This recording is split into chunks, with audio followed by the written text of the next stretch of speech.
Em nome do Pai, do Filho e do Espírito Santo. Amém.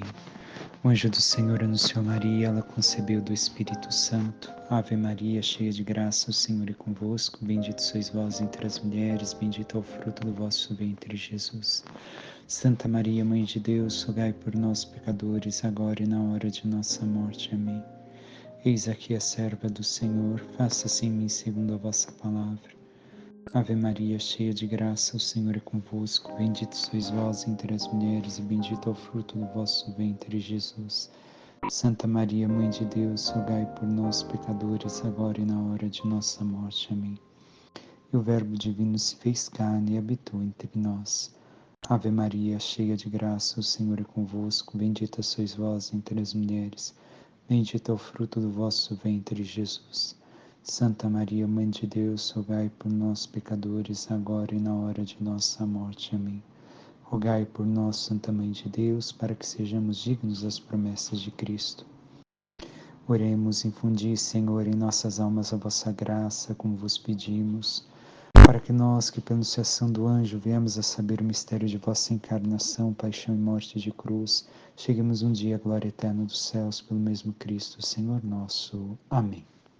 Caríssimos irmãos e irmãs, hoje nos encontramos para meditar o 15º domingo do tempo comum. Aqui quem vos fala mais uma vez é o Frei Padre Antônio Rafael. E hoje estamos em sintonia, em continuidade com o Evangelho da semana passada, mas também o Senhor continua conosco a missão que agora Ele nos confia, confiando aos seus discípulos através do Evangelho de hoje. E o que o Senhor tem a nos dizer? Quais são as reflexões, os questionamentos que devemos de nos fazer hoje sobre a nossa vida, o nosso cristianismo? Bem, a primeira leitura de hoje é tirada do livro de Amós. O profeta Amós. Quem é ele? A leitura inicia de um modo muito interessante, ou melhor, encerra de um modo interessante, ele explicando quem ele é.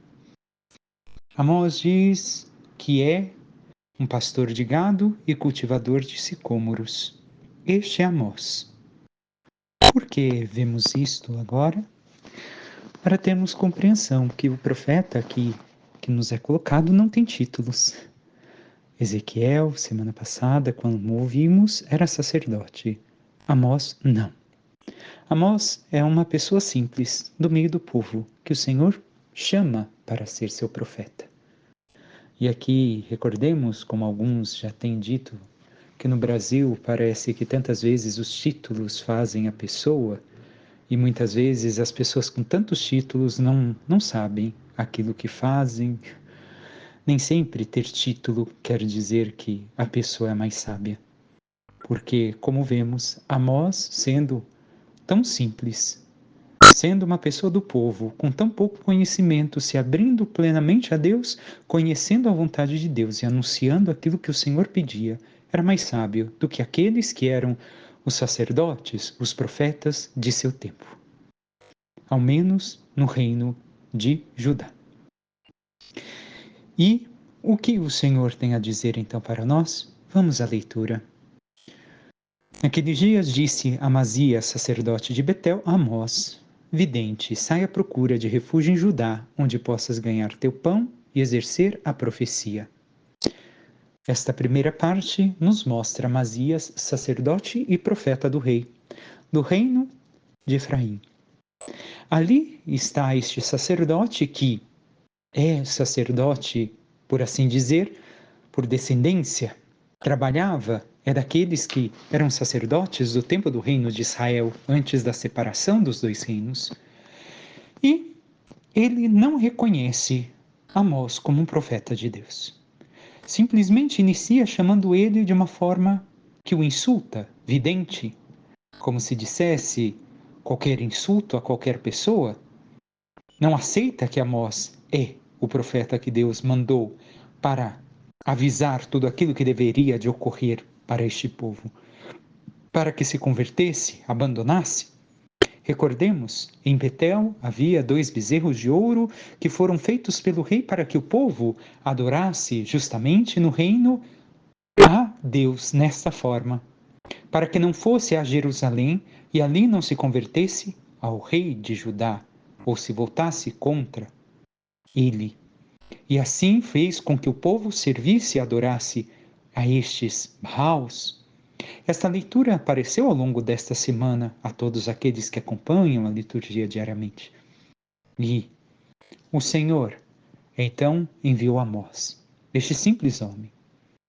E continua dizendo que Amazias, Amós, depois de insultá-lo: mas em Betel não deverás insistir em profetizar, porque aí fica o santuário do rei e a corte do reino. Não deverás profetizar. É isso que diz o sacerdote a Amós. Mas a resposta de Amós surpreende a cada um de nós. Sendo uma pessoa simples, uma pessoa sem grandes títulos, sem grande conhecimento, diz: não sou profeta nem filho de profeta. Sou pastor de gado e cultivo sicômoros. Olha, como se dissesse, para mim também não é bom estar nesta pele. Não fui eu que quis. Não sou descendente de profetas. Não é coisa que faz parte do meu serviço, do meu hábito. Mas continua dizendo Amós: o Senhor chamou-me quando eu tangi o rebanho, e o Senhor me disse: vai profetizar para Israel, meu povo. Então o Senhor diz justamente o contrário daquilo que dizia o profeta do rei.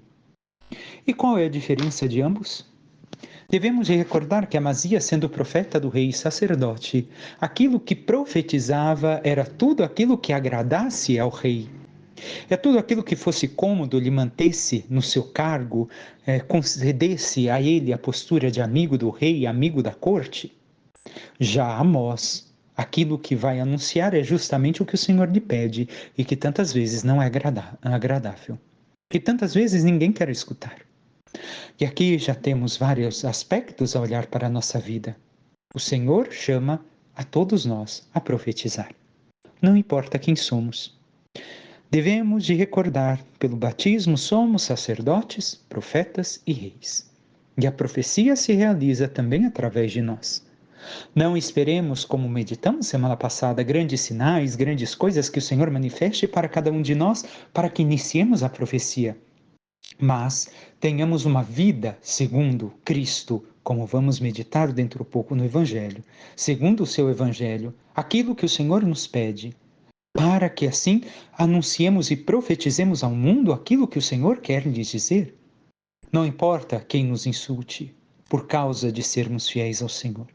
O que importa é que sejamos fiéis ao Senhor e profetizemos, por mais que isso seja incômodo até mesmo para nós.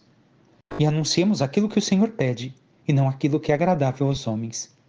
E nós temos realizado a nossa missão profética no mundo enquanto católicos.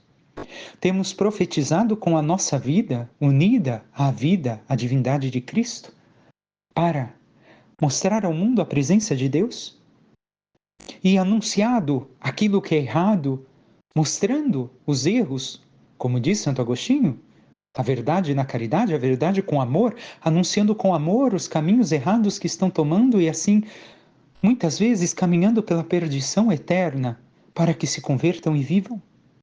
Como diz o Senhor, não quero a morte do pecador, mas que se converta e viva. Nós temos anunciado, por mais dolorido que seja para nós, afrontar estas coisas, por mais que em alguns momentos vamos perder prestígio, amizade e reconhecimento das pessoas.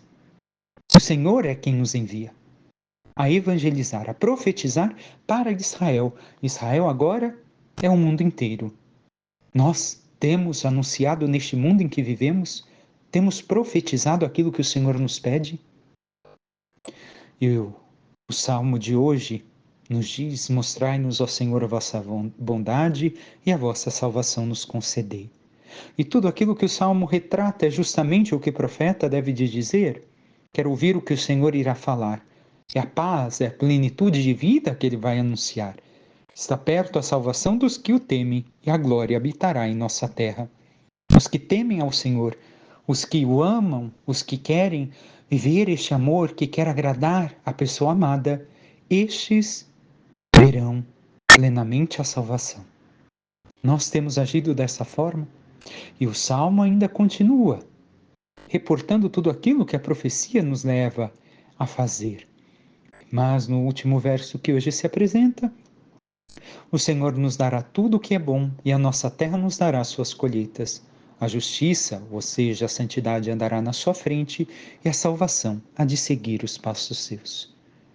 Que possamos realmente profetizar aquilo que o Senhor nos pede, não aquilo que nós queremos, não aquilo que nós achamos melhor, para agradar as pessoas, para agradar o mundo, agradar a nós mesmos e assim sermos aclamados e aplaudidos. Recordemos, se isso nos acontece, já recebemos aquilo que esperávamos, o prêmio. O Evangelho hoje, São Marcos, em continuidade ao Evangelho da semana passada, mesmo passando alguns versículos, recordemos, Jesus sai de sua terra, Nazaré. Rejeitado, agora vai anunciar a todos os povos o seu Evangelho. Mas agora envia os seus discípulos em missão. Durante a semana escutamos a versão de Mateus, hoje escutamos justamente a versão de Marcos, que é um pouco mais reduzida. E o que nos diz São Marcos? Jesus chamou os 12 e começou a enviá-los 2 a 2, dando-lhes poder sobre os espíritos impuros. Devemos de ver que é o Senhor quem manda e o Senhor quem escolhe. Não somos nós. Ele que envia de 2 a 2. E aqui o enviar de 2 a 2 devemos de ter claro que o Senhor envia a igreja e não o indivíduo. Envia a igreja, não a mim, não a minha pessoa, não o meu ego, mas sim eu enquanto igreja, enquanto membro deste corpo unido a toda a fé da igreja. E é assim que temos realizado a nossa missão, o envio que o Senhor faz para nós? Ou nós temos no sentido aqueles que estão à frente de tudo e levado a nós mesmos ao invés de levar o Evangelho a Jesus Cristo? O que temos feito, irmãos e irmãs? E o Senhor fez o quê? Deu poder sobre os espíritos impuros. Devemos de recordar que aqui não é somente o exorcismo, mas tudo aquilo que envolve a questão de Satanás e sua ação sobre o homem. Primeiro, devemos de ter este encontro com o Senhor para também nós sermos libertos destes espíritos impuros aos quais muitas vezes devemos de reconhecer e nos afastar. A todo pecado, a tudo aquilo que nos afasta de Deus, a toda ação de Satanás sobre nossas vidas, mas a partir disso também expulsar o demônio da vida de nossos irmãos e irmãs. Toda ação que ele tem suas garras sobre a vida das pessoas, tirando-as do pecado, da impureza, da tristeza, da vida distante de Deus. Nós somos enviados com este poder de conduzir as pessoas a Deus. E é isso que afasta os espíritos impuros, a presença de Deus. E temos realizado esta missão, se não de exorcismo, mas essa que todos nós temos o dever de fazer, expulsar a ação do mal na vida de nossos irmãos e irmãs? Recordemos o que diz São Paulo. Não é contra homens de carne e osso, mas sim contra os espíritos das trevas que nós estamos batalhando. Esta é a nossa missão e devemos de realizá-la, pois é o Senhor que nos envia, Ele que nos escolheu. Como vimos em Amós, não importa o conhecimento que tenhamos, o que importa é a nossa intimidade, a nossa vida com Ele. Que nós o escutemos e através da escuta e da intimidade com Ele, cheguemos e anunciemos aquilo que Ele pede. E continua o Evangelho nos dizendo, recomendou-lhes que não levassem nada para o caminho a não ser um cajado. O que diz o Senhor, como meditamos também em Mateus ao longo da semana, que nós não devemos de nos apegar às coisas materiais. Nós devemos de ter falta de interesse pelo conforto. Não devemos de nos preocupar com o nosso conforto naquilo que vamos realizar da obra de Deus. Aqui, literalmente, para aqueles que se dispõem a uma vida de consagração, a uma vida mais profunda de entrega a Deus, como eu, que sou religioso, os sacerdotes e os leigos que se consagram também, cada um ao seu estilo, mas também todos nós, no nosso serviço missionário, se assim podemos chamar, podemos dizer, na nossa missão, nós devemos de nos preocupar em evangelizar e não como vamos fazê-lo, o que necessitamos sempre para termos este conforto. E nós devemos de estar atento atentos, por quê? Porque isso deve de ser feito de forma com urgência e confiança em Deus. Por isso não devemos de ter apego às coisas materiais e preocupação com o conforto, com o nosso bem-estar, para poder anunciar o Evangelho. E temos realizado a missão como o Senhor nos pede? Temos feito aquilo que o Senhor nos diz? Temos tido essa urgência de confiança em Deus e temos anunciado aquilo que Ele nos envia a anunciar? E o Senhor diz que no caminho deve de se levar somente um cajado. E também mais adiante vai dizer de usar sandália. A sandália lembra o poder de Deus, assim como o cajado também recorda aqueles que guiam o povo. Mas o cajado aqui recorda também Moisés com o seu cajado. A força de Deus que sustenta, e é nele que devemos de nos sustentar, e recordar que também o cajado é aquilo que protege aqueles que caminham ao longo da noite, na escuridão, contra as serpentes, contra os perigos. Então devemos de nos apoiar na autoridade e na força de Deus, e não na nossa. Não somos nós. Mas também ainda há mais uma coisa que podemos de ver. O cajado nos lembra o lenho, e o lenho nos lembra o madeiro da cruz. O que devemos de fazer é nos despojar de nós mesmos e das coisas materiais e mundanas para anunciar, como diz São Paulo, a Cristo e Cristo crucificado. Cristo na cruz, como bem sabemos, não tinha nada. Ele estava ali, pregado na cruz, despojado de tudo, e é ele que devemos de anunciar. Continua o Evangelho. Nem pão, nem sacola, nem dinheiro na cintura. Não devemos de nos preocupar com o sustento. E aqui não é a questão material. Devemos sim de confiar na providência, mas o Senhor pede que também estendamos nossas mãos e trabalhemos. A providência não quer dizer esperar que tudo caia do céu. Não, de forma alguma, nós fazemos a nossa parte e Deus providencia aquilo que necessitamos. Mas que não devemos de nos preocupar somente com o nosso estômago.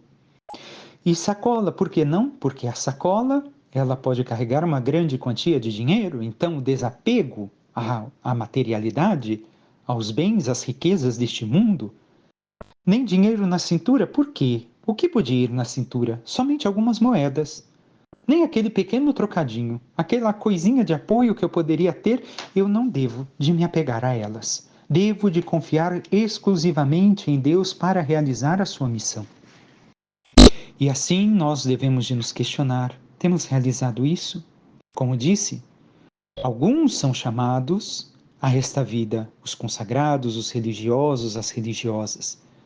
Mas aqui também se remete à nossa missão de evangelizar, de anunciar a Cristo.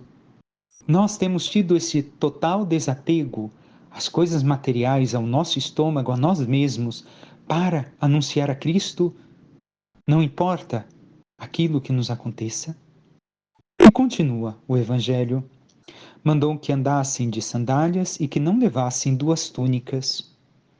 Aqui devemos de compreender uma coisa. As 2 túnicas que Jesus está dizendo para não levar têm um sentido claro da pobreza, do desapego, de que devemos de confiar em Deus, esse desapego das coisas materiais, como dizíamos, e o apego total em Deus. Mas a palavra no grego quer dizer a túnica que faz com uma segunda pele, a mais próxima pele. Eles usavam 2 túnicas, uma próxima pele e uma por cima. É essa túnica que o Senhor está falando no grego, no texto. E o que então tem este significado mais profundo aqui para nós? Se é uma segunda pele, nós devemos de recordar que a nossa pele reveste o nosso corpo, mostra quem nós somos. E Jesus está dizendo que nós devemos de ter uma única, um único modo de viver. Não devemos de ter uma vida dupla. Devemos de ser aqueles que têm fé, os fiéis da igreja, mesmo fora da igreja, e não vestirmos uma roupa de religiosos dentro da igreja ou próximos de algumas pessoas e uma roupa de paganismo quando estamos fora da igreja. E nós temos vivido com uma única túnica neste sentido? A vida de fé que dizemos ter dentro da igreja é a mesma que manifestamos fora dela? Nós temos vivido plenamente a nossa fé onde quer que estejamos e no que quer que façamos? Ou temos uma vida dupla? Sou religioso, mas na frente de outras pessoas tenho vergonha, não quero falar, não quero ofender, não quero anunciar, não quero pregar o evangelho para não perder as vantagens que eu possa estar tirando nas situações. Nós, o que temos feito de nossa vida? Vivido de uma única túnica, de uma única vida em Deus, a vida de santidade, a vida da fé? E devemos aqui de compreender também que nós devemos de anunciar, como diz o Senhor. Quando entrardes numa casa, ficai ali até a vossa partida. Se em algum lugar não vos receberem, nem quiserem vos escutar, quando sairdes, sacudir a poeira dos pés, como testemunho contra eles. Nós aqui devemos de ver que o Senhor pede para ficar na primeira casa, ou seja, mais uma vez, não procurar o lugar mais confortável. Quem tem um pouco de dinheiro e pode viajar, muitas vezes vai escolher o melhor hotel, a melhor comida, o lugar mais confortável para estar. Jesus diz que não é para selecionarmos o mais confortável, e sim o primeiro lugar que entrarmos, que muitas vezes vai ser o mais desconfortável. Esta é a nossa missão de evangelizar não somente aonde achamos que devemos evangelizar e será mais confortável para nós, mas até mesmo aonde é desconfortável, onde muitas vezes se faz difícil. E o que continua o Senhor? Se algum lugar não vos receberem nem quiserem vos escutar, como vimos em Amós. Amós não queriam escutar Amós, e era o Senhor que lhe enviava a anunciar e a profetizar a Israel.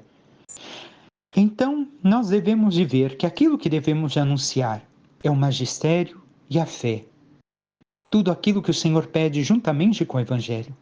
O magistério de 2000 anos da Igreja.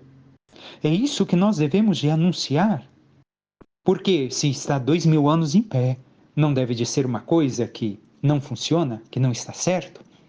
E compreender que magistério e fé não são ornamentos supérfluos, mas também são o bastão que nós nos apoiamos, que nós apoiamos a nossa vida e que durou tanto tempo e dura e perdura ainda hoje.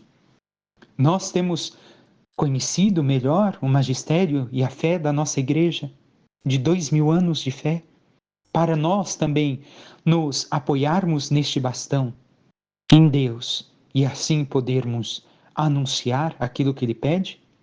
E devemos de compreender que não devemos de ter uma fé intimística. Eu penso assim, eu sinto assim, eu acho que é assim. Não, não. Devemos de nos apoiar no magistério e na fé de 2000 anos da Igreja. É isso que temos feito? Ou temos vivido uma fé intimística, onde eu acho, eu penso, eu creio, eu acho que não é assim que é a fé. Ela tem o seu sustento em Deus. E o Senhor diz que se não formos escutados, sacudir a poeira dos pés como testemunho contra eles. Não é a violência. Mas o Senhor quer dizer aqui o que?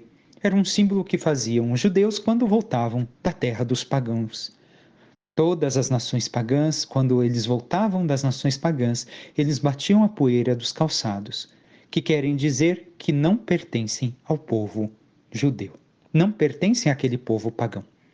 Então, também é isso que queremos demonstrar com este ato no Evangelho, que se não quisermos nos escutar, ou melhor, ao Cristo, não a nós, mas aquilo que Deus pediu que anunciássemos, nós somos agora testemunho contra eles, porque eles conheceram a Jesus, conheceram o Evangelho, e agora são eles que vão prestar contas ao Senhor. Mas isso também nos questiona. Nós temos sido aqueles contra quem os nossos irmãos que nos anunciaram o Evangelho batem o pó dos seus calçados para dizer que nós não quisermos escutar aquilo que Jesus nos pediu? Porque não temos vivido a nossa vida em união a Cristo e aquilo que Ele pede de nós? E assim, continua, encerra o Evangelho dizendo: então os 12 partiram e pregaram que todos se convertessem, expulsavam muitos demônios e curavam numerosos doentes, ungindo-os com óleo. Realizaram a missão que Jesus lhes confiou. Mas pregaram a conversão. Nós devemos de pregar, caríssimos irmãos, e anunciar aquilo que Jesus nos ensina. mesmo que o mundo esteja contra. Mais uma vez digo isso. Coloquemos um exemplo: a família, tão perseguida, tão destruída nos nossos tempos por causa daquilo que o mundo prega ser uma família. Uma família constituída, como bem sabemos, como Deus a criou. E nós devemos de defender a família como o Senhor Deus nos pede. Nós temos realizado este ato de amor em defesa da família, em defesa de nossas crianças, não somente com a boca, mas também na vivência de nossas famílias.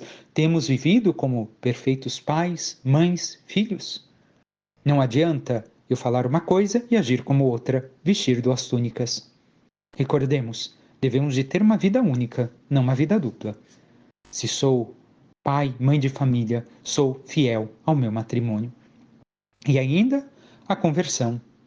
O mundo passou por revoluções, como bem sabemos, e nos fez calar o Evangelho. E muitos se calam para não anunciar o Evangelho como Deus pede. Se nós voltarmos, veremos que tantas vezes nós não podemos anunciar, as pessoas não devem de se converter, isso é radicalismo e não sei o quê. Somos calados enquanto tantas ideologias hoje querem empurrar por água abaixo que nós devemos de aceitar tudo aquilo que eles fazem. Ainda há pouco tempo, creio que muitos viram um vídeo onde uma música falava que nós converteremos seus filhos, vocês são contra nós, nós vamos aplicar a nossa agenda e vocês nem vão perceber. Eles podem nos ensinar a fé e nós não podemos mais ensinar a nossa fé. Eles podem ensinar aquilo que eles acham ser sua doutrina e nós não podemos ensinar mais a Cristo? Não nos calemos, irmãos. Ainda mais neste tempo em que vivemos tão deturpado, tão terrível, tão revoltado contra Deus e seu Cristo, nós devemos de persistir e anunciar o que Jesus nos pede. Por fim, a segunda leitura, que complementa tudo aquilo que ouvimos, nos diz o quê? Nos diz: bendito seja Deus, Pai de nosso Senhor Jesus Cristo. Ele nos abençoou com a bênção do seu Espírito em virtude da nossa união com Cristo no céu. O céu quer dizer aqui entre os seres celestiais, a união do céu e da terra. Então, São Paulo está vendo aquilo que espiritualmente ocorre também em cada celebração eucarística em que estamos presentes. Céu, terra, purgatório, tudo se encontra unido na celebração eucarística. E continua dizendo o que São Paulo? Em Cristo ele nos escolheu. Voltamos ao Evangelho, vemos? Jesus nos escolheu. Mas nos escolheu quando? Antes da fundação do mundo, para que sejamos santos e irrepreensíveis sob seu olhar no amor. Santos e irrepreensíveis. Recorda a purificação do nosso batismo. Então, São Paulo está falando da qualidade moral de santidade e pureza exigida aos eleitos, exigidos a todos os batizados. Não é a poucos, não é ao padre e à freira, a todos os batizados. Enquanto eleitos por Deus para a salvação eterna, para a sua glória eterna, todos têm que viver na qualidade moral de santidade e pureza. E temos buscado esta santidade e pureza em nossas vidas, buscando adequar cada vez mais a nossa vida ao Evangelho, as palavras do Senhor, vivendo os mandamentos, os ensinamentos da Igreja, buscando os sacramentos? E continua São Paulo: ele nos predestinou para sermos seus filhos adotivos por intermédio de Jesus Cristo, conforme a decisão de sua vontade. Recordemos, somos filhos em Cristo, filhos adotivos pelo batismo, pela obra do Espírito Santo, não por privilégio, não porque eu sou filho de Deus por nascimento, não. Deus que nos predestinou pelo batismo, nos transformou em seus filhos adotivos. E continua São Paulo dizendo que, pelo seu sangue nós somos libertados, ou seja, pela morte de Cristo, que nós experimentamos através do sacramento do batismo, nós somos libertados. Do quê? Da escravidão, do pecado e da morte, para herdarmos o reino dos céus. Nele, as nossas faltas são perdoadas segundo a riqueza da sua graça.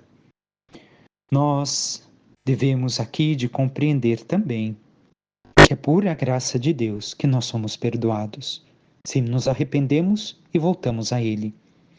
E continua que Deus derramou profusamente sobre nós, abrindo-nos a toda a sabedoria e graça, mas a tradução melhor seria toda a sabedoria e inteligência. E devemos de compreender que sabedoria e inteligência são qualidades divinas que subjazem à revelação da vontade de Deus. É isso que acontece. Quanto mais nos unimos a Ele, mais também percebemos estas qualidades divinas se manifestando em nós. A sabedoria e a prudência ou a inteligência se manifestam em nós quanto mais nos unimos verdadeiramente a Deus por uma vida conforme a sua vontade. E continua, ele nos fez conhecer o mistério de sua vontade, o desígnio benevolente que de antemão determinou em si mesmo para levar à plenitude o tempo estabelecido e recapitular em Cristo o universo inteiro. A vontade de Deus, o mistério da sua vontade é reunir tudo em Cristo que ele revela aos escolhidos. Isso devemos de compreender que toda a realidade encontra em Jesus Cristo, que é a cabeça da igreja, encontra nele o seu significado e a sua completude. Se nós temos Cristo por nossa cabeça, nós encontramos o sentido, o significado de nossa vida. E temos nos recapitulado em Cristo, encontrado nele o nosso significado e completude. E continua, tudo que está nos céus e tudo que está na terra. E aqui devemos de ver São Paulo mais uma vez recordando céu e terra, coloca homens e anjos. E aqui nos leva a questionar mais uma vez a vida de santidade. Porque se vivemos com anjos e recordemos, todos temos o nosso anjo da guarda ao nosso lado que Deus nos concedeu. Isso é um fato de fé. E os anjos também estão ao nosso lado, em especial nos momentos em que estamos em oração. Mas nós temos vivido uma vida digna de estarmos também na presença destes mensageiros de Deus? Porque, bem sabemos, os anjos são criaturas puras. Nós temos vivido uma vida de graça, onde, se nós enxergássemos eles, saberíamos que estamos de forma mais digna possível ao seu lado. E segue ainda São Paulo, segundo o projeto daquele que conduz tudo conforme a decisão de sua vontade, nós fomos predestinados a sermos para o louvor de sua glória, os que de antemão colocaram a sua esperança em Cristo. A predestinação em São Paulo devemos de recordar. É o sonho, o projeto de Deus que todos estejamos no céu. Este é o seu projeto. Ele nos predestinou à salvação. Mas isso não quer dizer que todos seremos salvos. Como bem sabemos, dependerá da vida que levarmos, com Cristo ou sem Cristo, da nossa santidade ou do nosso pecado, para alcançarmos a salvação a qual Deus nos predestinou. E que vida temos vivido? Uma vida digna do céu? Uma vida que reconhecemos que, se continuamos assim tão unidos e tão transparentes, onde podem enxergar Cristo em nós, nós herdaremos os céus? Ou temos nos distanciado da figura, da imagem de Cristo? E São Paulo encerra, nele também vós ouvistes a palavra da verdade, o evangelho que vos salva. Nele ainda acreditastes e fostes marcados com o selo do Espírito prometido, o Espírito Santo, que é penhor da nossa herança para a redenção do povo que ele adquiriu. É o Espírito Santo que nos torna, assim, herdeiros da graça dos céus. Ele nos leva a viver o Evangelho, ele nos revela a verdade, como disse o próprio Jesus. Devemos de recordar, como vimos ainda há pouco, o mundo hoje ataca tão de frente à igreja. Tantas pessoas querem demonstrar que suas ideologias são as verdadeiras, mas a fé não pode ser anunciada e as pessoas não podem se converter. Nós devemos de recordar que a primeira coisa que o mundo fez foi relativizar a verdade. A verdade é Deus. A verdade existe. Ela não é relativa. E nós devemos de pregar a verdade que Deus nos revela através da fé, anunciando ao mundo a salvação com amor, não para que forcem uma conversão e assim aumentemos o número. Não, não é o número de cristãos que importa, mas sim que sejamos cristãos de verdade. E por fim, encerro recordando em tudo isso que o discernimento, em especial na questão do Evangelho, o discernimento não é um movimento utilitarístico, fundado sobre a conveniência e a quantidade de força em campo. Amós era um simples trabalhador. Ezequiel, Jeremias, eu não sei falar, Isaías, ninguém não é a conveniência e a quantidade de força em campo, mas é um exigente confronto entre a nossa vida e a vida de Jesus. Assim como ele reduz as nossas forças para que nós confiemos nele, recordemos Gedeão, não será esse número, vai, leve tantos homens, agora esses irão, aqueles não irão, ainda é um número muito alto. Não, é as forças de Deus que devem de evangelizar. E devemos de recordar que devemos de servir a Deus e não nos servir de Deus. Porque muitos se servem de Deus para ter algo em troca. Nós não devemos de ser assim, mas devemos de servi-lo.